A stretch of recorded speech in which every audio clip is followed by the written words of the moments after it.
La copa de cristal golpeó el vidrio del salón como un pequeño campanazo que nadie escuchó. Bajo los candelabros, la sala vibraba con risas medidas, tacones que marcaban el ritmo y el brillo frío de los collares. En el centro, Lorenzo Marchetti ocupaba el trono de su propia imagen. Barba perfectamente perfilada, traje que parecía haber nacido para él, la sonrisa de quien ha aprendido a convertir el mundo en espectáculo. Valentina cruzó la alfombra con la bandeja apoyada en la palma, el uniforme impecable. Su mano conocía el peso de las copas como una costurera conoce el peso del hilo. Cada paso era invisible para la mayoría. Sus ojos, sin embargo, no dejaron de buscar la esquina, donde en una vitrina iluminada reposaba el vestido que había hecho gemir a la prensa la semana anterior. La promesa, vestido estrella de Casa Marchetti, exhibido como trofeo. Lorenzo la vio venir. Sonrió de ese modo que empuja a la gente a cumplir un papel. La sala se inclinó con él, en silencio expectante, como si el mundo fuera una audiencia en la que él dictara el libreto. Valentina dejó la bandeja a un costado para no tropezar con las faldas ostentosas. Una invitada le rozó el vestido con la mano y murmuró algo que Valentina apenas captó. Todo hecho por máquinas. Fue suficiente. Si entras en ese vestido, me caso contigo, dijo Lorenzo con voz alta como si plantara una bandera. La frase atravesó la sala y se clavó en el pecho de Valentina con más fuerza que cualquier aguja. No hubo risas después, solo un silencio largo y húmedo, como algodón aplastado. Algunos aplaudieron torpemente, como quien aplaude un chiste incómodo que no supo cómo evitar. Valentina sintió el calor en las mejillas, supo instantáneo que no era para halago, era humillación envuelta en una oferta grotesca, un gesto que la colocaba, delante de todos, en el lugar que habían decidido para ella. Entretenimiento barato. Al terminar la noche, la cámara de un invitado grabó el remate. El video circuló en horas. La frase de Lorenzo, el brillo, la expresión contenida de Valentina. La red no perdona silencios, los transforma en condenas públicas. Al día siguiente, la gerencia de la casa de moda llamó a la joven a un despacho donde las paredes olían a cuero nuevo y a decisiones. El argumento fue torpe. Por su aspecto, no proyecta la imagen de la empresa.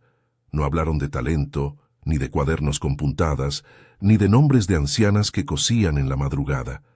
La carta de despido llegó con la suciedad de la indiferencia. Frases hechas, firma digital, un cierre seco que no necesitó mirada. Valentina salió por la puerta principal y se encontró con la ciudad igual, con la mañana igual, pero algo en su cuerpo se había desplazado. La humillación podría haber sido una piedra que la aplastara, pero en su pecho se encendió otra cosa, una memoria que no admitía borrado. En la casa donde vivía con doña Consuelo, la luz era distinta. No estaba programada para hacer brillar diamantes, sino para alumbrar costuras y nombres que no figuran en catálogos. La máquina de coser estaba siempre viva, con un zumbido que a ella le parecía un canto. Doña Consuelo, con las manos arrugadas y la vista todavía clara para los detalles, la esperaba en la cocina con una taza de té y un libro de patrones gastado por décadas de dedos. ¿Te tratan bien?, preguntó la abuela sin mirar la cara de Valentina. Para Consuelo, las preguntas eran agujas que sujetaban a la gente en la tela de la realidad. Valentina dejó la bolsa en la mesa. No contó la versión pulida que la empresa prefería, ni las palabras que sonaron como un chiste macabro. Se sentó frente a la máquina, dejó la mano sobre la madera, como si buscara anclar algo. «Me echaron», dijo al fin, y la frase no tuvo necesidad de adornos. Doña Consuelo la miró y no soltó la aguja. Sus manos eran mapas, constelaciones de puntadas, cicatrices que hablaban de telas difíciles y de noches largas. En un cajón, entre retazos y botones, tenía guardado un cuaderno envejecido por el tiempo, cubierto de apuntes, bocetos y nombres que ya no aparecían en ningún registro. En la primera página, con la caligrafía firme de una mujer que había medido cada centímetro de su vida, estaba escrito: La promesa, A. 1978. Era una nota que la abuela había hecho para sí misma, y el trazo daba fe de que aquel vestido había nacido en su taller mucho antes de las luces de las pasarelas. «Lo hice yo», dijo doña Consuelo, como quien recita una receta. «Lo cosí para la boda de una prima. Lo llamé así porque la tela prometía volver a ser bella». Valentina tocó las páginas con respeto. Había fotos descoloridas, manchas de hilo, marcas de alfileres que aún se podían ver. En una de las fotos, una versión más sencilla del vestido descansaba sobre una tabla de madera. Al lado, la joven de la foto sonreía con las manos manchadas de almidón. La rabia que pudo haber sido un grito se volvió un motor. No era solo por ella, era por las manos que habían hecho aquello, por una historia arrancada sin permiso. El recuerdo de doña Consuelo no era una reliquia, era una línea de herencia. En la familia, la costura era lengua materna, guastrazo de historias y nombres. Valentina pensó en las noches que su abuela le enseñó a remendar lágrimas de vestido con la misma ternura con la que enseñó a cerrar heridas. Pensó en Hortensia, la vecina que guardaba contratos en una caja metálica, y en los nombres que habían quedado atrás como cosechas olvidadas. Había, sin embargo, un detalle que encendía el miedo. Meses antes de la gala, mientras ordenaba el pequeño taller de la abuela, Valentina había visto unas facturas y unas etiquetas con la palabra Marchetti. No le dio entonces la importancia que tenía. Eran solo papeles. Ahora, con la imagen viral clavada en su cara, esas hojas parecían un mapa que llevaba a algo más grande. El desahucio de su empleo debería haberla empujado a huir del escenario, pero en Valentina cada cosa estaba tejida con otras. La humillación la colocó frente a un espejo donde se reflejaban más manos que la suya. Manos de costureras que habían quedado sin firma, trabajo prestado que la industria disfrazaba de innovación. Decidió no desaparecer. «No puedo quedarme quieta», murmuró esa noche, más para la máquina que para la abuela. «No si aquello salió de aquí». Doña Consuelo le puso la mano en el hombro, con la caricia simple de quien sabe que el coraje necesita apoyo. «No hay prisa en la venganza», dijo con voz templada, «pero sí en la verdad». Al día siguiente, Luciana la esperaba en la puerta. Luciana era compañera de jornadas, servía mesas, arreglaba vestidos de invitados apresurados y, sobre todo, conocía los pasillos secretos de la casa. Tenía una mirada aguda y un modo de hablar directo que conviene cuando se necesita claridad. «Vi el video», dijo Luciana sin rodeos. «Fue repugnante. ¿Vas a hacer algo?» Valentina no supo responder de inmediato. Había planes que eran más grandes que sus propios miedos. Necesitaba manos, ojos que no estuvieran contaminados por la rutina de la casa de moda. Luciana no dudó. «Conozco a alguien que podría ayudarnos a contar esto sin que nos traten de mentirosas», sugirió.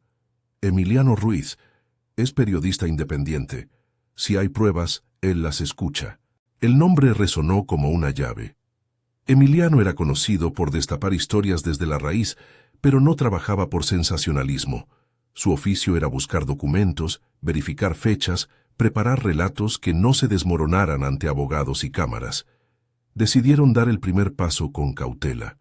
Volver a la casa para mirar, para reconocer, para recuperar lo que pudiera quedar de la memoria de las costureras. No querían robar, ni entrar donde no debían, simplemente necesitaban saber qué archivos habían sido destruidos y qué había quedado al alcance de quien no sabe mirar. El sótano de Casa Marchetti no era un sótano cualquiera. Era una cápsula fría, llena de cajas con nombres de colecciones, inventarios y etiquetas que hablaban de temporadas y números. El personal lo llamaba el archivo. Allí se guardaba lo que la marca consideraba su identidad: patrones, moldes, muestras. También guardaban las versiones originales, a veces firmadas por diseñadores que luego quedaban en la sombra. Aquella tarde, con el corazón latiendo en la garganta, Valentina y Luciana bajaron por la escalera de servicio. Iban con delantal y guantes de trabajo. Parecían 2 empleadas más, y eso las ayudó a pasar desapercibidas. En un rincón, una pila de cajas había sido arrinconada en un montón inestable. Entre ellas se encontraron bolsas negras, material que alguien había puesto para llevar a la incineradora. Al abrir una, El olor a papel viejo y a polvo se mezcló con el aroma del almidón. Hubo en la primera bolsa una etiqueta a medias raspada, en la segunda un sobresalto, un cuaderno con las iniciales CD y una foto clavada con una pinza oxidada. La foto mostraba a una mujer con delantal sosteniendo una tela. Alguien había escrito al reverso con letra temblorosa: La promesa, 1978. «Esto es de mi abuela», dijo Valentina sin querer creer que sus manos sostenían la prueba. No todo estaba en su lugar. Muchas cajas estaban vacías o contenían pedazos cortados, como si las ideas hubieran sido vendidas al peso. Alguien había comenzado a destruir. No era una eliminación ordenada de papeles viejos. Había prisa, mano que quiso borrar huellas con rapidez. El gesto no era totalmente clandestino. Alguien en la empresa estaba suprimiendo archivos, quizá al oír rumores, quizá por miedo. Eso también era prueba del valor de lo que intentaban ocultar. Mientras buscaban con cuidado, la respiración de Valentina se mezclaba con el zumbido de la iluminación fluorescente. Encontró, doblado, un recibo con un sello. Casa Marchetti, depósito de taller, 1980. Junto a él, un contrato en papel amarillento con una firma apenas legible. Todo hablaba de acuerdos informales, de transferencias de telas y patrones que no habían sido reconocidos. No era la documentación perfecta de un robo, pero era suficiente como para levantar preguntas. En un momento, el sonido de pasos hizo que ambas se detuvieran. Luciana tensó el cuerpo hasta volverse una figura dura. No era la idea entrar en confrontación. Su plan era simple: recolectar y cubrir. El peligro, en aquel instante, fue la presencia de Renata Villalobos que, con un abrigo de diseñador y un teléfono en la oreja, bajaba a comprobar unas cajas. Renata era la directora creativa, respetada, influyente y con la ambigüedad de quien ha escalado tanto que su pasado se desvanece en capas. Renata no miró a las mujeres. Hizo un gesto automático, apartó casi sin querer una bolsa y con la rapidez de quien no quiere preguntas, pasó una mano por encima de unos papeles. Había nervio en su rostro que no encajaba con su discurso sereno. Al salir, dejó caer un pliego. Valentina lo recogió y leyó la palabra eliminar, escrita a lápiz en un margen. No supo si fue casualidad o despiste, pero aquel papel la convirtió de poseedora casual de pruebas a potencial testigo de una limpieza. «No lo digas en voz alta aquí», susurró Luciana, «pero esto tiene que salir. Si Renata está moviendo cajas, no es para ordenar». Regresaron con cuidado a la casa, con las manos llenas de papeles y los bolsillos con fragmentos de una historia que los grandes catálogos no cuentan. Doña Consuelo miró cada hoja como quien lee un mapa de su propio cuerpo. Se le nubló la vista por un instante, pero su voz no tembló. «Igual que lo demás», dijo. «Siempre son los mismos nombres, siempre los mismos bolsillos que se llenan». Hicieron una lista mental de lo que necesitaban ahora. Testigos, una voz que pudiera narrar sin escrúpulos el contexto, alguien que supiera cómo convertir esos papeles en un relato que no se deshiciera frente a abogados y cámaras. Luciana llamó a Emiliano. Le habló sin melodrama, con la precisión de quien ha encontrado una veta en la mina. Emiliano la recibió en un café modesto, con una libreta abierta y el gesto de quien sabe escuchar. Tenía la mirada cansada de los que excavan verdades entre capas de interés y silencio. Les pidió que le mostraran las pruebas. Las hojas, dobladas como promesas a medias, fueron desplegadas sobre la mesa. Emiliano las miró largo rato, sin pronunciar juicios apresurados. «Esto puede valer», dijo al final. «No es solo nostalgia, hay fechas, sellos, contratos. Con eso y la palabra de testigos se puede construir una historia sólida. Pero hay que hacerlo bien. No sirve de nada exponer algo que luego se pueda desacreditar por falta de verificaciones». «Existe el miedo», murmuró Valentina. «A lo que puedan hacer, a lo que puedan decir, a perder más que ya perdimos». Emiliano asintió. Sabía como informador experimentado que las historias que golpean a los poderosos no son limpias. Vienen con ruido, con presión mediática y con filtraciones interesadas. Pero también sabía que la verdad, bien presentada, tiene mecanismos de defensa: el respaldo de fechas, la corroboración de testigos, la persistencia. Yo publicaré solo cuando tengamos los soportes, explicó. Y antes hay que buscar a Hortensia. Si ella tiene grabaciones o contratos originales, eso cambia todo. Hortensia vivía en un departamento en la periferia, con las ventanas que recogen la ciudad sin la solemnidad de los candelabros. Era mujer de manos fuertes, tejedoras de historias. Había trabajado años en talleres donde nadie firmaba el mérito de una idea.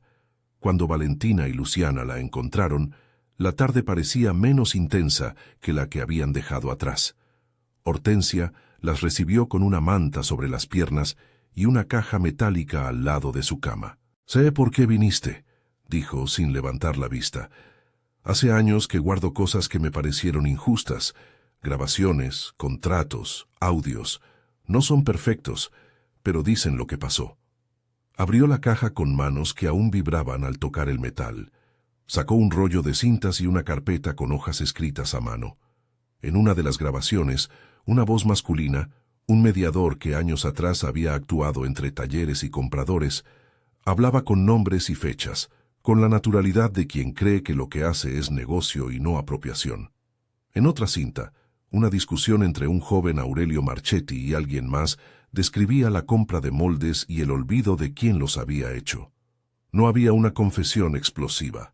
Había, sin embargo, piezas que encajaban en un rompecabezas que llevaba décadas sin poner en el lugar correcto. Hortensia fue prudente. No quería aparecer como instigadora ni poner en riesgo a quienes todavía trabajaban.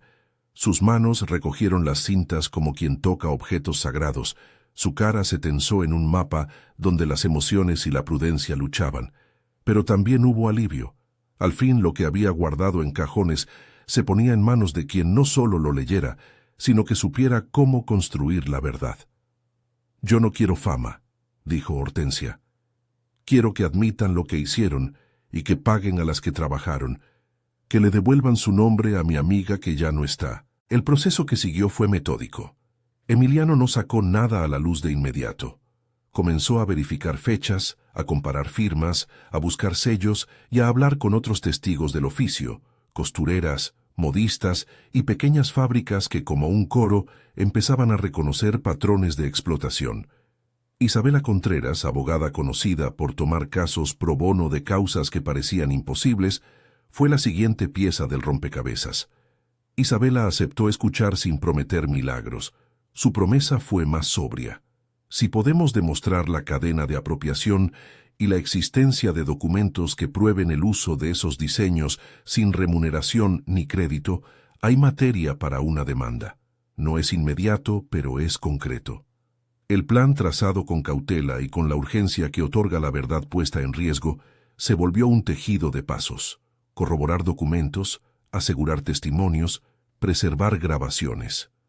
No era un complot, era la práctica honesta de preparar una historia que pudiera sostenerse. Mientras tanto, la ciudad seguía hablando de la humillación. Las redes no habían olvidado la frase de Lorenzo. Algunos la celebraron como ingenio, pero muchos sintieron vergüenza ajena y rabia. La etiqueta del video generó comentarios, memes y, sobre todo, preguntas sobre quién produce la belleza y quién la disfruta sin reconocerla. La conversación pública abrió una grieta en la reputación de Casa Marchetti, en los cafés, en foros, entre consumidores.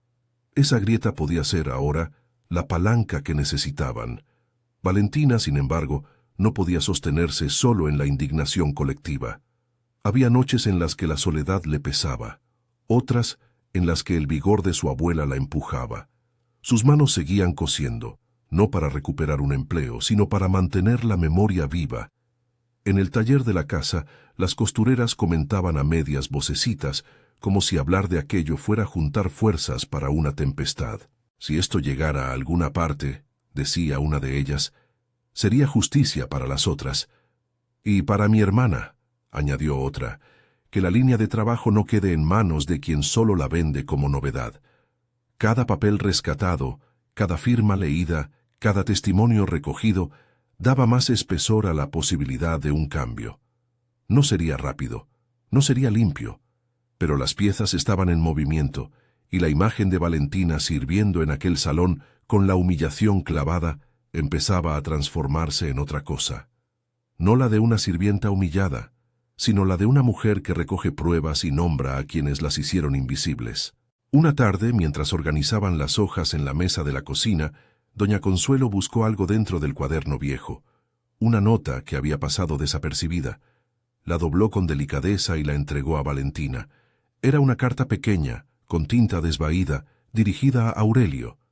No era una confesión explícita ni una demanda. Era una petición, una súplica humilde para ser reconocida por su trabajo. Nadie sabía por qué aquella carta había terminado en su taller, pero el nombre marcaba un hilo que podía enlazar con los archivos del sótano. Valentina la sostuvo como quien recibe un legado.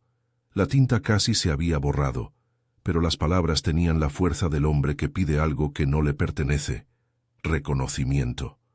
Supo en ese instante que no podía dejar que volviera el silencio que tantas veces cosió el mundo con puntos invisibles. Esa noche, antes de apagar la luz, miró la foto del vestido sobre la mesa. No era una prenda para exhibir poder, era la memoria de manos que querían ser nombradas. Se prometió, con la terquedad de una aprendiz que aprendió a medir cada trazo, que no dejaría que otros escribieran su historia por ella. La caja metálica de Hortensia esperaba, las cintas estaban a salvo, Emiliano había prometido verificar, y Isabela había aceptado considerar el caso. Había riesgo, eso lo sabían todos. Hacer visible la verdad contra una casa de moda con recursos y relaciones implicaba desgaste y embestidas. Pero también había algo más poderoso, la posibilidad de que la ciudad escuchara de otra manera, que la humillación se transformara en una demanda de dignidad. Al bajar las escaleras del taller con la caja que contenía los archivos rescatados, Valentina pensó en la frase que la había arrojado al mundo, la oferta que había sonado como burla, la voz de Lorenzo transformando su cuerpo en espectáculo. Pensó en cómo, años atrás, su abuela había cosido una promesa con manos cansadas, sin saber que sería arrebatada por quienes harían negocio con su esfuerzo. Afuera, la ciudad respiraba la noche con indiferencia. Dentro, el pequeño grupo que ahora conspiraba con la verdad decidió dar el siguiente paso: grabar las voces de testigos, digitalizar las cintas, catalogar los cuadernos. Cada archivo era una pieza. Cada pieza, un argumento para la prensa y la ley. Pero antes de que pudieran poner todo en manos de Emiliano, llegó una llamada que los obligó a apretar el paso. En la oficina de la casa de moda circulaba ya una nota interna, un pedido de depuración rápida de archivos antiguos. No era una orden suspendida, había voz de urgencia. Alguien en la empresa había decidido acelerar la limpieza. Eso podía significar que lo que aún quedaba en el sótano corría peligro. Valentina miró la caja metálica con la determinación clavada como alfileres. No era la hora de movimientos impetuosos, pero la prisa de los otros la llamó. Había que proteger las pruebas, llevar copias a lugares seguros, asegurar a los testigos. Era una carrera contra el tiempo y contra la logística de una compañía que respondía con recursos y abogados. En la penumbra de la cocina, doña Consuelo tomó la carta dirigida a Aurelio y la deslizó dentro del cuaderno. Su gesto fue simbólico y táctico. La memoria debía viajar con las pruebas. Valentina guardó la caja en su bolsa como quien guarda un tesoro que no le pertenece en propiedad sino en verdad. Mientras cerraban puertas y apagaban luces para evitar sospechas, Valentina supo que aquel paso la alejaba para siempre de la invisibilidad. La humillación de la gala, la frase lanzada como un dardo ante cámaras y copas, había sido el detonante. Lo que venía sería difícil, también sería necesario. Si esta historia te interesa y quieres acompañar cómo se revela la verdad detrás de la moda, suscríbete y sigue con nosotros. La semana siguiente, la ciudad amaneció con rumores de movimientos dentro de Casa Marchetti, reuniones del consejo, llamadas a inversores y una placa de prensa que intentaba minimizar el impacto del video. Pero en los círculos donde se tejían los conflictos, la noticia corría de otra manera. Emiliano, con su equipo, pidió tiempo para validar pruebas, Isabela comenzó a redactar una estrategia legal inicial. Hortensia dejó claro que no hablaría sin garantías. Luciana y Valentina organizaron quiénes serían las voces que acompañarían la documentación. Y entonces, en uno de los sobres recuperados hallaron algo que nadie esperaba. Una hoja doblada, escrita a mano, con la firma de un apellido que resonaba en la memoria de la familia Marchetti desde los tiempos en que la casa no era todavía un imperio. Era un papel pequeño, sin declaración formal. Decía con letras apresuradas algo que tenía la fuerza de una semilla, una admisión implícita de aprovechamiento de patrones antiguos, una mención a reconocimientos pendientes y la rúbrica que, con el paso del tiempo, se había convertido en eco. Alguien había dejado esa nota en el momento en que las cosas se hicieron demasiado visibles. Era un fragmento, no una confesión total, pero en el mundo de los documentos, las rendijas bastan para que la luz entre. Valentina la sostuvo con manos que no temblaron. Sabía que aquello era peligroso. Un papel puede ser negado, suscrito por otra mano, desmentido. Por eso necesitaban corroboración, fechas en sellos, voces en grabaciones, testigos dispuestos a hablar bajo juramento. Pero también sabía que, por primera vez, había algo más que rabia. Había evidencia que miraba hacia atrás y susurraba que lo que le robaron a su abuela no había desaparecido del todo. La tarde se desmoronaba en certezas a medias. Afuera, una camioneta con logotipos discretos pasó frente a la casa de la abuela y siguió su ruta. Alguien dentro de Casa Marchetti no miraba con indiferencia. Había prisa, llamadas, decisiones. La presencia de esa camioneta no era casualidad, era el signo de que la limpieza de evidencias podría acelerarse. Valentina respiró hondo. Tenía la carta en la mano y la caja metálica en la bolsa. Todo lo que había hecho hasta ese momento la había colocado en un punto de inflexión. O las pruebas salían de forma ordenada a las manos adecuadas, o corrían el riesgo de desaparecer en la logística de destrucción. Sabía que exponer la verdad podía costar más de lo que imaginaba, pero también sabía que callar iba a significar dejar a su abuela sin nombre. Con la noche como testigo y la ciudad ajena a esa pequeña conspiración por la justicia, Valentina hizo una lista mental de lo que harían en las próximas horas.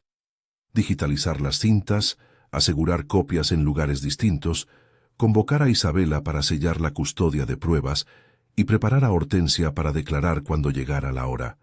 No era ninguna certeza que aquello bastara, pero, por primera vez desde la humillación, no sintió que la impotencia fuese su único futuro. Al cerrar la puerta del taller, la imagen del vestido en la vitrina siguió presente como una herida luminosa. Valentina lo imaginó otra vez, ya no como objeto de deseo para el ego de un millonario, sino como la obra de unas manos que merecían firma y reparación. En su bolsillo, la hoja con la firma que mencionaba reconocimientos pendientes daba peso al paso que estaban a punto de dar. El viento nocturno golpeó suavemente la ventana. Doña Consuelo se quedó despierta un rato más, con la máquina callada, como si vigilara que los recuerdos no se disiparan. En la cocina, la caja metálica con las cintas dormía bajo una manta. Valentina se apoyó en el umbral de la puerta, mirando hacia la ciudad que no sabía de noches quemadas en talleres. Pensó en las manos que cosieron la promesa y en la ironía de que una promesa robada pudiera, tal vez, convertirse en la semilla de una reivindicación. El caudal de la historia comenzaba a moverse. Los actores se alineaban. Habían recolectado fragmentos, hablado con el periodista y la abogada. Habían rescatado pruebas que otros intentaban ocultar.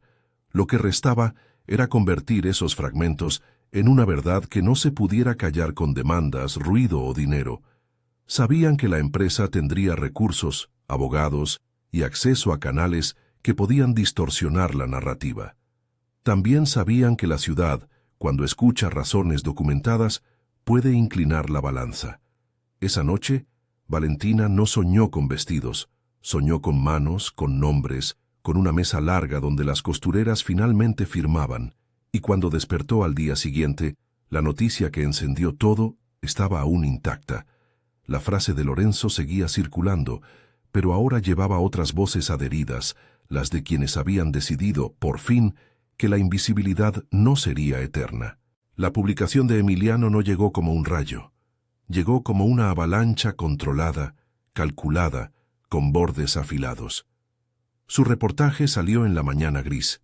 Texto largo, fotografías de las hojas amarillentas, extractos de las cintas de Hortensia y una transcripción parcial del audio donde una voz, la de Ignacio, hablaba con naturalidad de compras informales y de legalizar moldes. Junto al reportaje, un video corto compilaba el clip de la gala, la frase de Lorenzo y la foto de la abuela con la inscripción sobre la promesa. Emiliano no llamó a la ira, llamó a la evidencia. Eso cambió la conversación. Las redes se encendieron distinto. Ya no era solo el chiste cruel de un millonario, sino la pregunta que quedaba pegada como una mancha. ¿Quién firma la belleza? Consumidores, diseñadores independientes, gremios de artesanas y voces críticas de la ciudad empezaron a exigir respuestas. Cafés, emisoras y noticieros usaron fragmentos del reportaje. Algunos columnistas, incómodos, recordaron otras historias parecidas. En los hilos del rumor comenzaron a aparecer dos palabras que podían mover fortunas: auditoría forense. Dentro de Casa Marchetti se respiró otra clase de aire. Prisa legal, llamadas que se colgaban en la garganta, correos que pedían calma. Renata estuvo en todas las fotos de los comunicados oficiales. Rostro serio, palabras medidas.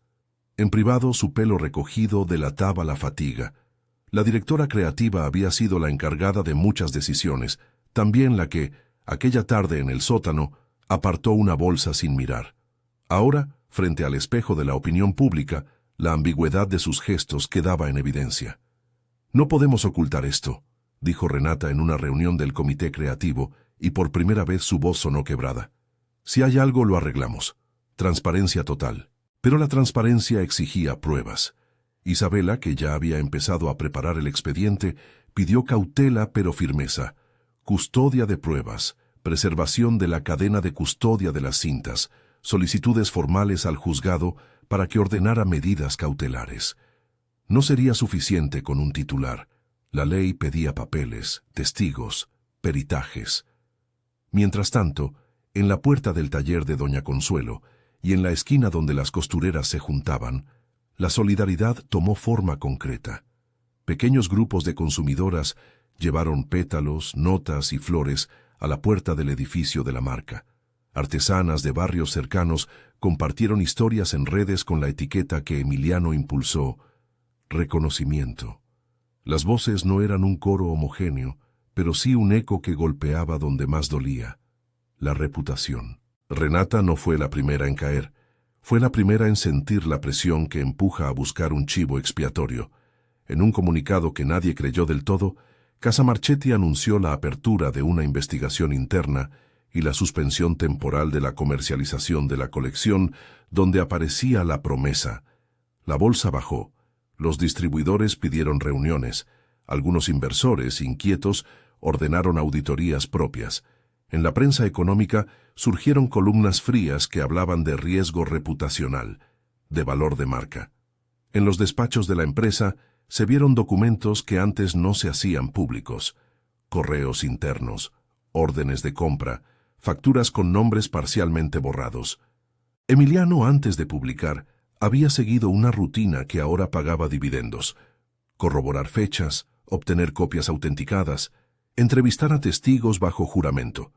Había logrado que Hortensia permitiera el acceso a cintas digitalizadas y que Isabela sugiriera los pasos formales para llevar ese material a la justicia.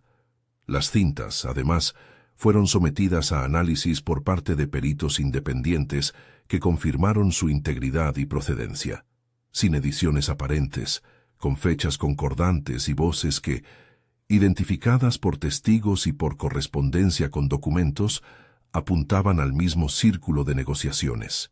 La primera repercusión palpable llegó en forma de un auto judicial, una orden provisional que impedía a Casa Marchetti comercializar diseños cuya autoría estuviera en discusión y que obligaba a la empresa a proteger sus archivos y a no destruir nada más del sótano.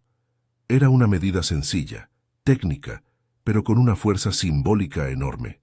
Las perchas que podían desaparecer quedaban congeladas. Las pasarelas mudas, las promociones detenidas, la maquinaria de relaciones públicas se activó inútilmente. Los abogados de la marca protestaron, los portavoces hablaron de campaña y malentendidos, pero el ruido ya no se podía apagar con palabras. Renata, ante la avalancha, decidió renunciar. No fue una caída clara, fue un gesto calculado para contener algo que amenazaba destruir la estructura entera. Salió en la rueda de prensa con voz temblorosa, dijo palabras de arrepentimiento y se ofreció a colaborar con la investigación. Muchas manos que habían hecho carrera en la casa miraron su figura con mezcla de resentimiento y alivio. No indemnizó la sombra de años, pero dejó abierta una grieta por donde el agua iba a filtrarse. Cuando la audiencia preliminar se fijó, la ciudad ya tenía el rumor convertido en certeza. La caja fuerte de la familia, según los documentos, existía. Era una caja con combinación que la empresa había ofrecido como elemento privado y protegido. Isabela pidió que se ordenara su apertura bajo supervisión judicial, aduciendo que podía contener documentación esencial. La petición demoró semanas, pero la espera aumentó la expectación. Para el público, la caja aparecía como una metáfora. Para las partes, era la posibilidad de ver la verdad en letra y tinta. El día de la audiencia, la sala del tribunal olía a madera y a formalidad. A la entrada, fotógrafos que no eran de la prensa tradicional habían sido autorizados a capturar rostros. Valentina caminó con la modestia de quien sabe que su fuerza son las pruebas, no la pose. Doña Consuelo, sentada con un chal sobre las rodillas, tenía la mirada más tranquila de la que se recuerda. Hortensia llegó acompañada por una trabajadora de la ONG Textil que les ofrecía apoyo. Emiliano y su cámara, Isabela con sus papeles y un tribunal que recibió el pedido de apertura con solemnidad. El abogado defensor de Casa Marchetti argumentó la privacidad de la caja. Era propiedad familiar, no de la empresa. Pero la fiscalía advirtió sobre la posibilidad de que la caja contuviera documentos que comprometieran intereses públicos y privados. La jueza, con serenidad, autorizó la apertura en el marco de la audiencia, bajo la supervisión de peritos y con la presencia de las partes. Era un acto simbólico y técnico a la vez. La caja fuerte se iba a abrir en un salón donde la prensa entraría controlada y las cámaras con limitaciones grabarían las reacciones. Cuando el cerrajero, con gestos meditativos, giró la combinación, la sala se tensó como un tendedero en noche de tormenta. Dentro, entre sobres y cajas pequeñas, había una carta enrollada en papel fino, una carpeta con documentos abrochados y una caja metálica con una etiqueta de hace décadas. La primera mano que la sacó fue la de la jueza. Al desplegar la carta, la tinta vieja se leyó con dificultades. La firma era de Aurelio Marchetti. No era una confesión explosiva de principio a fin, pero era una voz que reconocía hechos que la empresa había presentado durante años como propios. La lectura en voz alta fue un momento de esos que cambian la trayectoria de las cosas. La carta decía, en reservas y en recuerdos vívidos, que en los primeros años de su familia hubo compras y acuerdos informales con talleres. Mencionaba errores de la gestión y una intención tardía de reconocer a las autoras de ciertos trabajos. Sus palabras pedían, literalmente, reconocer a quienes hicieron las piezas y sugerían arreglos a futuro. No era una confesión con términos legales, pero ante la sala, la carta se interpretó como una admisión moral que coincidía con la evidencia técnica encontrada, los cuadernos de Consuelo, las facturas selladas, las grabaciones de Ignacio y la testificación de Hortensia. Los peritajes que siguieron agregaron elementos técnicos que la narrativa pública necesitaba. Análisis del tejido y de patrones de costura que mostraban coincidencias con muestras del taller de Consuelo. Correspondencia entre fechas de pedidos y recepción de telas. Sellos de depósitos en almacenes antiguos que coincidían con las anotaciones del cuaderno encontrado. Los expertos no hablaron de robo con teatralidad. Hablaron de prácticas habituales en décadas pasadas, donde la informalidad permitió que creadores quedaran sin crédito.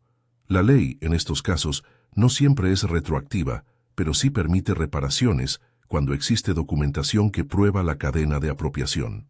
La magistrada dictó medidas provisionales: suspender la comercialización de los diseños en disputa, ordenar el depósito en custodia judicial de los archivos relacionados y, muy importante, iniciar una investigación civil por apropiación intelectual y daño moral.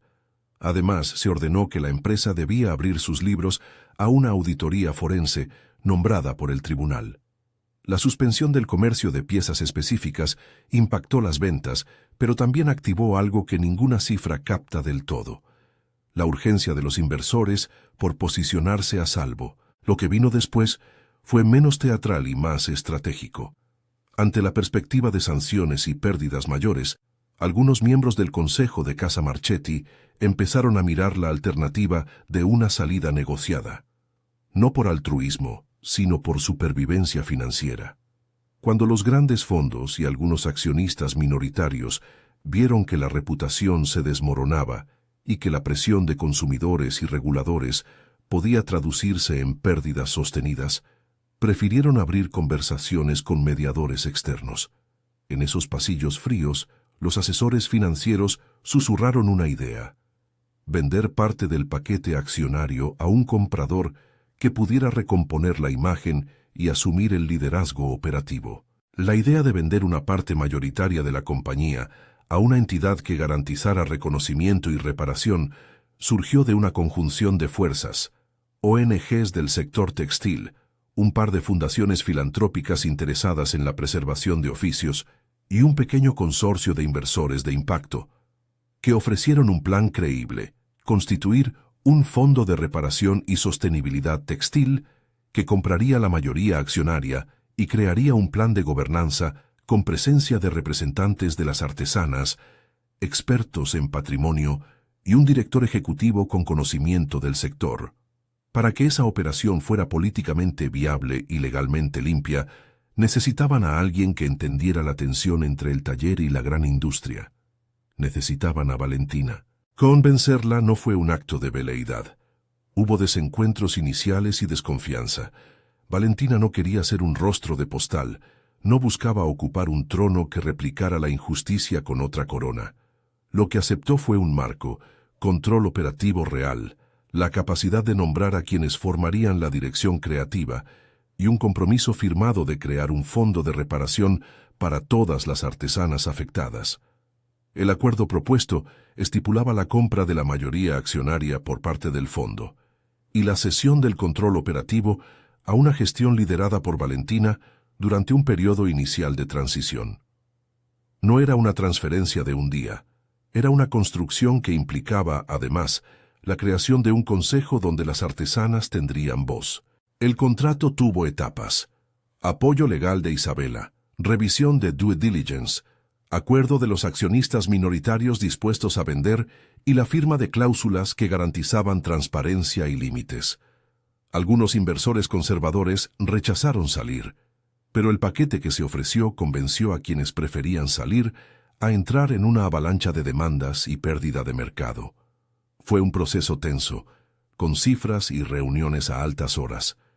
Pero la presión pública, unida al veredicto mediático y a la orden judicial, hizo que la balanza se inclinara hacia la reparación como solución práctica. Cuando el anuncio se hizo público, la reacción fue un cóctel de incredulidad y alivio. Valentina apareció, no en la alfombra roja, sino con el delantal limpio y las manos marcadas por la costura. No habló de venganza, habló de reparación y memoria. Dijo, con una voz que no buscaba aplauso sino responsabilidad, que la empresa debía transformar cómo se crea la moda, cómo se reconoce la autoría y cómo se retribuye el trabajo. No tomo esta posición para ser celebrada, dijo ante cámaras con doña Consuelo al lado y Hortensia y Luciana en la primera fila. La tomo para que el nombre de quienes trabajaron no vuelva a ser borrado. La transición no fue instantánea. La incorporación del fondo como accionista mayoritario se hizo mediante la compra de un paquete significativo de acciones a la familia y a inversores dispuestos a salir. Parte del dinero se destinó a un fondo de reparación que incluía compensaciones y becas para las hijas y nietas de costureras. Parte a la creación de una unidad de formación y preservación de oficios, y parte a reestructurar la cadena de producción en clave ética.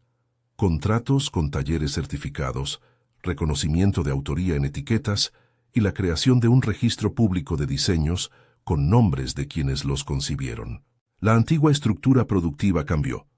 Los talleres cooperativos obtuvieron contratos estables, se estableció un régimen de fondo de emergencia para trabajadoras y se creó un comité de ética donde Valentina tenía voto y voz. La nueva gestión, además, lanzó una línea que reeditaba los diseños originales con la firma de las autoras, Colección Firma, donde cada prenda llevaba en la etiqueta el nombre del taller y de la modista. Renata, que había renunciado, pasó por un arco más complejo. En algunos dosieres judiciales se le adjudicó responsabilidad por omisiones. En otros, su testimonio fue clave para entender cómo funcionaban las dinámicas internas. Ante la presión, fue llamada a declarar y admitió que había actuado en parte por miedo a perder su lugar. Su arrepentimiento público no borró daños, pero sirvió para que la narrativa no fuera solo de monstruos y víctimas. Fue, más bien, la de una industria que reproduce silencios y decisiones cómodas. Ella colaboró en la creación de un comité que revisaba prácticas de creatividad y obtuvo la oportunidad de trabajar como consultora en proyectos de inclusión, algo que algunos vieron como justicia restaurativa y otros como posible redención profesional. En la audiencia donde se leyó la carta de Aurelio, Hortensia y doña Consuelo fueron llamadas a declarar. Ella, con su voz templada, habló de mesas largas de trabajo, de noches con luz tenue cosiendo botones, de salarios que no reflejaban el valor real del oficio. Su testimonio fue crudo y necesario. Doña Consuelo, con la calma de quien ha memorizado su propio pasado, contó la historia de la prenda que llamaron La Promesa, cómo nació en su mesa, para quién fue hecha y cómo, con los años, su firma había desaparecido de las notas de pauta. La sala guardó silencio. Muchos sonidos del mundo parecieron reducirse al zumbido de la máquina de coser que doña Consuelo evocaba cuando describía el ritmo de su oficio.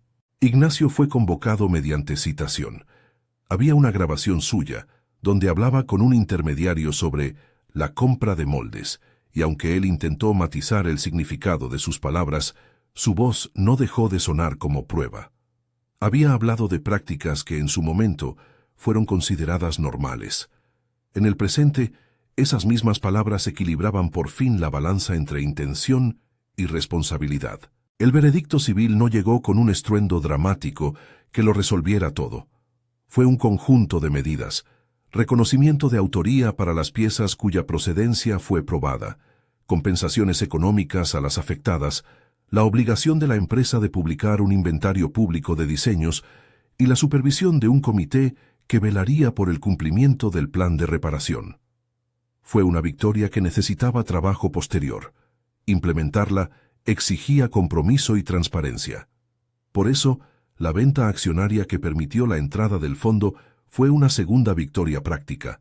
Le daba a Valentina las herramientas para operar cambios que una orden judicial por sí sola no aseguraba. Los días de la transición fueron una labor de microgestión con dimensiones simbólicas. Había reuniones con contadores, con responsables de recursos humanos, con líderes de talleres, ajustes en contratos, revisión de proveedores. Valentina aprendió rápido a navegar no solo con la intuición de la costurera, sino con la gramática del capitalismo. Nóminas, balances, contratos marco. No era un aprendizaje fácil, pero cada decisión estaba filtrada por una pregunta que ella repetía como mantra. ¿Reconoce esto a las manos que lo hicieron? Se creó hilos de esperanza, no como una marca de exposición, sino como núcleo operativo y formativo. La antigua esencia del taller, que había sido un refugio de saberes, se amplió. Aulas, programas de becas, alianzas con escuelas de diseño y convenios con fábricas que aceptaban nuevas reglas de reconocimiento. Una parte del edificio de la antigua Casa Marchetti se destinó a un centro de formación, con máquinas modernas y un banco de telas destinado a prácticas para aprendices. Las etiquetas empezaron a llevar dos nombres, el de la casa y el del taller que había contribuido. Un sistema de microcontratos aseguraba pago justo y transparencia en la cadena. La inauguración formal del nuevo proyecto fue un acto sobrio, sin alfombras ni candelabros. Estaban doña Consuelo, Hortensia, Luciana, Emiliano, Isabela y un grupo de artesanas con manos marcadas. La prensa vino, pero la escena fue otra. No buscaron la pose de la víctima ni la del triunfo grandilocuente. Lo que aparecía era una mesa larga donde Valentina, de pie, presentó un proyecto que hablaba de formación, de bolsa de trabajo y de reconocimiento. Detrás, en una pared, se colgó una placa que decía «En memoria de las manos que fueron invisibles». El efecto fue sencillo. La inauguración no cerró heridas, pero sostuvo un pacto. En una asamblea pública abierta al personal y a representantes de talleres, Valentina explicó medidas concretas: archivo público con acceso digital a registros de autoría, fondo de reparación compartidas para quienes demostraran su trabajo, línea de créditos para iniciativas de talleres pequeños y un comité de supervisión con representantes de las trabajadoras y del sector académico. Explicó también que la marca seguiría existiendo, pero con una nueva política editorial y de colaboración. No se trataba de destruir la memoria de la moda, sino de reescribirla con nombres y fechas. La primera colección bajo su liderazgo fue un gesto controlado. Piezas que recuperaban patrones tradicionales y que llevaban en la etiqueta la historia de su autoría. No buscó lujo ostentoso, buscó honestidad. En el desfile de presentación no hubo pasarela interminable. Hubo mesas donde artesanas demostraron técnicas frente a la gente que compraba. Las ventas fueron modestas comparadas con los picos de la casa en su época dorada, pero el impacto fue claro. Clientes nuevos valoraron la transparencia y el reconocimiento. El mercado a su manera premió la coherencia. La reparación material llega en partes, con retrasos, disputas y comprobaciones. Algunas costureras se sintieron aliviadas con la compensación, otras recordaron el tiempo perdido. Valentina supo que no bastaba con transferir dinero, había que reconstruir dignidad. Por ello se lanzó un programa de becas para hijas y nietas de trabajadoras y un archivo vivo donde las historias del oficio fueron registradas y digitalizadas. Doña Consuelo, con la serenidad de quien ha visto muchas puntadas, aceptó el reconocimiento público. Su nombre apareció en el catálogo de la colección Firma, y la fotografía tomada en su taller se convirtió en la portada de un folleto institucional sobre la historia de la prenda. Las tensiones no desaparecieron. Algunos antiguos directivos impugnaron la operación. Hubo demandas menores y presiones de mercados. Pero la estrategia de transparencia y el respaldo de una parte importante de los inversores que habían entrado con el fondo mitigaron los ataques. La empresa, ahora bajo la supervisión de un consejo reforzado, comenzaba a recomponer su valor con otra lógica, la de quien precisa legitimidad para sostener su continuidad. En el plano personal, la transformación más visible fue la de Valentina. No perdió su modestia, pero ganó una voz que escuchaban otras voces. Aprendió a negociar con bancos, a conversar con diseñadores, a representar a quienes antes estaban detrás de la máquina. Su liderazgo nunca se vendió con gestos de superioridad, lo ejerció con la paciencia que caracteriza a quien conoce los procesos lentos de la costura. Su abuela, que al principio miraba con cautela, terminó por ser un faro constante. La costurerita en el taller que apuntaba con el dedito cuando la máquina debía bajar la tensión del hilo. Hubo un acto simbólico que cerró para muchos la herida abierta aquella noche de la gala. La nueva campaña institucional no vino con fotos de alta costura, sino con imágenes de manos cosiendo, con nombres impresos en las etiquetas y con la promesa de un código ético que se comprometía a no comercializar diseños bajo disputa sin reconocimiento. En un escaparate reimaginado, la promesa reapareció no como trofeo, sino como testimonio. La fotografía en blanco y negro del primer vestido que doña Consuelo había cosido se colocó junto a la prenda reeditada, etiquetada con el nombre de su creadora. El cierre definitivo de la historia se vivió una tarde de otoño. En el antiguo taller que ahora era parte del Centro Hilos de Esperanza, reunidos en un auditorio pequeño, se hizo una ceremonia íntima.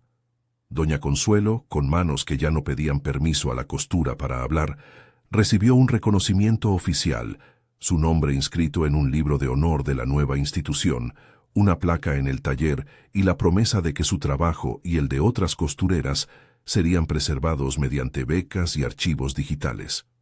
Valentina, en la última intervención de la jornada, habló sin retórica vacía. No prometió que todo estaría perfecto. Dijo que la reparación es un trabajo inacabado que exige vigilancia. Habló de cómo la humillación que vivió la había llevado a entender la urgencia de nombrar y sostener. Su voz no buscó vanagloria, buscó responsabilidad. La escena final se construyó en silencio. Esa noche, ya tarde, Valentina subió a la ventana del taller que daba a la calle. Afuera, las luces de la ciudad se movían con indiferencia. Dentro, sobre una silla, descansaba La Promesa, la versión original restaurada con el cuidado de manos que volvieron a ver su valor. Doña Consuelo la había pasado por la mesa de restauración y la había tocado con la calma de quien conoce cada punto. Valentina, en su ventana, no la usó como traje de conquista. No necesitó la validación de una oferta grotesca lanzada contra su dignidad. La colocó sobre sus hombros con la reverencia que se le da a una herencia. Miró la ciudad y recordó la frase que una vez le arrojaron como una condena.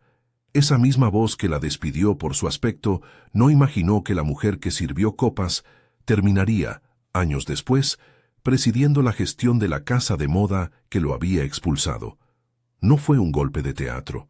Fue el resultado de la verdad, el trabajo colectivo y la presión de una sociedad que, al fin, decidió pedir cuentas. La última imagen fue sencilla. Valentina de pie, el vestido sobre sus hombros, las manos de Doña Consuelo sobre la tela. Detrás, en la pared, la placa que recordaba a las manos invisibles, y en su mirada, la certeza de que la historia no era sobre humillación ni sobre revancha, sino sobre la restitución de nombres. El millonario la había despedido por su aspecto, sin saber que en la vida que siguió, la mujer que había querido convertir en espectáculo terminaría en la mesa desde donde se definen los destinos de una casa de moda. Si esta historia tocó algo en ti, comparte con alguien que valore la dignidad del trabajo y la memoria de quienes cosen el mundo.